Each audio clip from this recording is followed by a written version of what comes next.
अगर हमें केंद्र सरकार से मदद नहीं भी मिलती है तो भी हम उन आपदा प्रभावित परिवारों के लिए रिलीफ पैकेज लेके आएंगे। जब आप हमको ठगेंगे तो लोगों को तो आप हर जगह ठगेंगे। काय का 800 करोड़ रुपया आया, कौन सा करोड़ रुपया आया? मैं फिर कह रहा हूं, हम आपको ठग नहीं बोलना चाहते। जब आप हमको ठगने का काम करते तो जनता को कैसे ठगते होंगे आप? वो तो बेचारे भोली भाली है। जब हमारे को ही 800 करोड़ रुपया दे के आप ठग रहे हैं तो जनता के सामने तो यही करेंगे। भगवान आपको सद्बुद्धि दे। हिमाचल की जनता के लिए मांग कर रहे हैं, अपनी सरकार के लिए मांग नहीं कर रही है। कुल्लू, मंडी, हमीरपुर और उसकी ट्रिब्यूटरीज और कांगड़ा में एक भी क्रैशर नहीं चल रहा है। अगर चलेगा तो उस अधिकारी के खिलाफ भी एक्शन लिया जाएगा। हमारा विषय क्या है? राष्ट्रीय आपदा क्यों घोषित कर दी? अरे भाई नहीं करना तो बोल दीजिए, हम नहीं करेंगे। आप इसको कर रहे हैं। आपने स्पेशल पैकेज रिलीफ के लिए संकल्प में नई बात करनी तो मना कर दीजिए।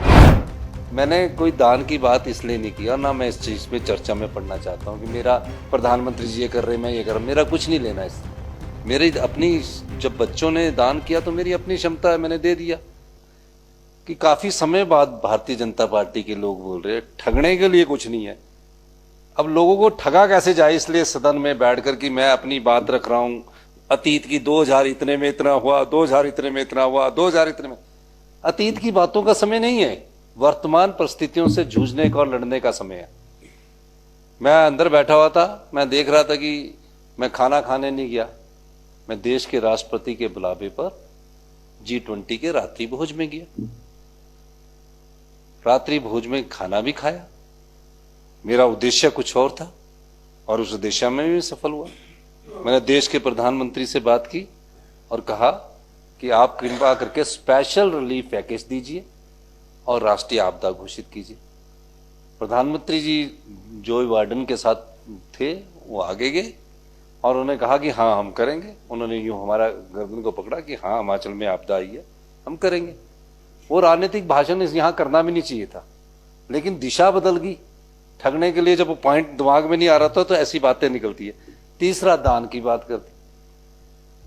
मैंने कोई दान की बात इसलिए नहीं की और ना मैं इस चीज पे चर्चा में पढ़ना चाहता हूँ कि मेरा प्रधानमंत्री जी ये कर रहे, मैं ये कर रहा हूँ। मेरा कुछ नहीं लेना इससे।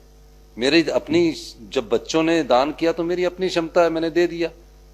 और ऐसा नहीं है, जब जयराम ठाकुर जी मुख्यमंत्री थे तब भी मैंने 11 लाख की FD तोड़ के दी थी और 1 साल की पे 55-60 हजार जो मिलता था इनके अकाउंट। ये मेरे स्वभाव में अभी से नहीं है। जब मैं स्कूल कॉलेज में भी पढ़ता था तब मेरे स्वभाव में, मैं इस बारे में चर्चा चाहता भी नहीं। आपने ये कहा, ये गलत कहा है। और हम एक छोटे से राज्य के मुख्यमंत्री उसी दायरे में रहना चाहते हैं। देश के प्रधानमंत्री का अपना एक वो होता है, एक मर्यादा होती है देश की कुर्सी की। उनके साथ कभी भी किसी का तुलनात्मक अध्ययन करना भी नहीं चाहिए। तो ये मैं आपसे कहना चाहूंगा। और मैं एक और बात कहना चाह रहा हूँ, एक रिलीफ पैकेज की बार बार आप बात कर रहे हैं कि साथ से, वो उस समय का रिलीफ पैकेज था। जो अभी हमारा रिलीफ पैकेज आएगा, जो कि 26 तारीख को हम उसकी घोषणा करेंगे विधानसभा के बाद, हर एक व्यक्ति की चीज को ध्यान में रखेंगे। कोई लूटपाट होने की कहीं भी जरूरत नहीं होगी, कोई लूटपाट की बात नहीं होगी। हमारी सरकार संवेदनशील सरकार है, हर व्यक्ति के भावनाओं का भी सम्मान करती है। और जो आंकड़े प्रस्तुत कर रहे हैं, मैं फिर कह रहा हूं, हम आपको ठग नहीं बोलना चाहते। जब आप हमको ठगने का काम करते तो जनता को कैसे ठगते होंगे आप? वो तो बेचारे भोली भाली है। जब हमारे को ही 800 करोड़ रुपया दे के आप ठग रहे हैं तो जनता के सामने तो यही करेंगे। और जो हमारे विधायक संजय रतन जी ने विधायक दिया, पहला ज्वालामुखी का मंदिर है, पहला ज्वालामुखी का मंदिर है। सभी मंदिरों से हमको जो 5-5 करोड़ रुपया आया, वो कोई हमारे लिए नहीं आया, वो उनके अपने घर के लिए नहीं आया। जिन श्रद्धालुओं ने पैसा वहां चढ़ाया है, उन श्रद्धालुओं की भावना ये है कि हमारे जो आपदा प्रभावित परिवार है, लोकल विधायक उनके साथ खड़े थे, उनके कारण ये पैसा आया और एक पैसे को हम आम जनता के लिए लगाएंगे। अब हमारा विषय क्या है? राष्ट्रीय आपदा क्यों घोषित कर दी? अरे भाई नहीं करना तो बोल दीजिए, हम नहीं करेंगे। आप इसको कर रहे हैं। आपने स्पेशल पैकेज रिलीफ के लिए संकल्प में नई बात करनी तो मना कर दीजिए। हम फिर भी आपसे कहेंगे, ये सही समय है। भगवान आपको सद्बुद्धि दे। हिमाचल की जनता के लिए मांग कर रहे हैं, अपनी सरकार के लिए मांग नहीं कर रहे हैं। जितने भी हमारे पास संसाधन है, हमने हिमाचल प्रदेश के लोगों के लिए खोल दिए। और ये नहीं देखा है कि ये इसका विधानसभा क्षेत्र है, ये उसका विधानसभा क्षेत्र है, ये इसको इतना पैसा मिलेगा। हम सबको बराबर देंगे। और 15 जुलाई के बाद से आज तक की डेट में जितना भी नुकसान आएगा उसके लिए हिमाचल प्रदेश की सरकार, हिमाचल प्रदेश मंत्रिमंडल के सभी सदस्य, विधायकों से हमारी सबसे चर्चा होगी, एक बड़ा रिलीफ पैकेज लेके आएंगे। अगर हमें केंद्र सरकार से मदद नहीं भी मिलती है तो भी हम उन आपदा प्रभावित परिवारों के लिए रिलीफ पैकेज लेके आएंगे। लेकिन विषय के अनुसार मैं, आप देखिए, आप भारतीय जनता पार्टी से है, हमने आपको कुर्सी दी, कितना लोकतंत्र है, व्यवस्था परिवर्तन है। और विपिन परमार जी को कि 19 रुपए सीमेंट हो जाएगा, हमने कोई ऐसा कार्य नहीं किया जिसमें 19 रुपए बढ़ाने की बात हो। ठीक है, जब कुछ चीजें हमको योजना हमारे को नहीं मिल रहा तो हमने अपने संसाधन बढ़ाने हैं।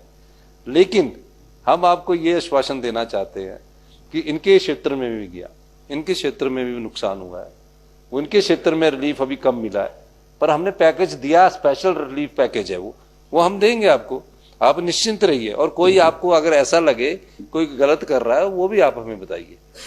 एक और बोला कि एक क्रैशर चल रहा है, कौन सा क्रैशर चल रहा है? अगर रिवर ब्यास में, बेसिन में, हम तो इसमें भी आगे जाने को तैयार है। अभी कुल्लू, जहां से रिवर नदी निकलती है, ब्यास नदी निकलती है, कुल्लू, मंडी, हमीरपुर और उसकी ट्रिब्यूटरीज और कांगड़ा में एक भी क्रैशर नहीं चल रहा है। अगर चलेगा तो उस अधिकारी के खिलाफ भी एक्शन लिया जाएगा। हम तो और आगे बढ़कर काम करना चाह रहे हैं, उसमें अड़चन ना आ जाए कि सबकी लीज को हमको रिन्यू करना पड़ेगा, सबकी लीज को कैंसिल भी करना पड़ेगा। हो सकता है हम इस बारे में फैसला कर दें, पर ऐसे बोलना, फैक्ट्स पर बोलना, और आप जैसे जो अध्यक्ष महोदय रहे हैं, पर आज इसलिए आप भी तैयारी करके नहीं आए होंगे क्योंकि आपने सोचा कि हमने वॉकआउट करना है, सरकार ने प्रस्ताव नहीं लाना। हमने तो आप ही का प्रस्ताव लाया है। आप बोलिए, अगर गलत आपको, अगर आप गलत होंगे, अगर आप हमारे को गलत लाएंगे, सरकार उस पर गौर करेगी, हर बात पर गौर करेगी। और सरकार संवेदनशील सरकार है, स्पीकर भी आप ही का बिठाए हुए है, जितना टाइम दे रहे हैं। क्यों? क्योंकि हम चाहते विपक्ष इसमें बहुत बोले, पर लोगों को, जब आप हमको ठगेंगे तो लोगों को तो आप हर जगह ठगेंगे। काय का 800 करोड़ रुपए आया, कौन सा करोड़ रुपए आया?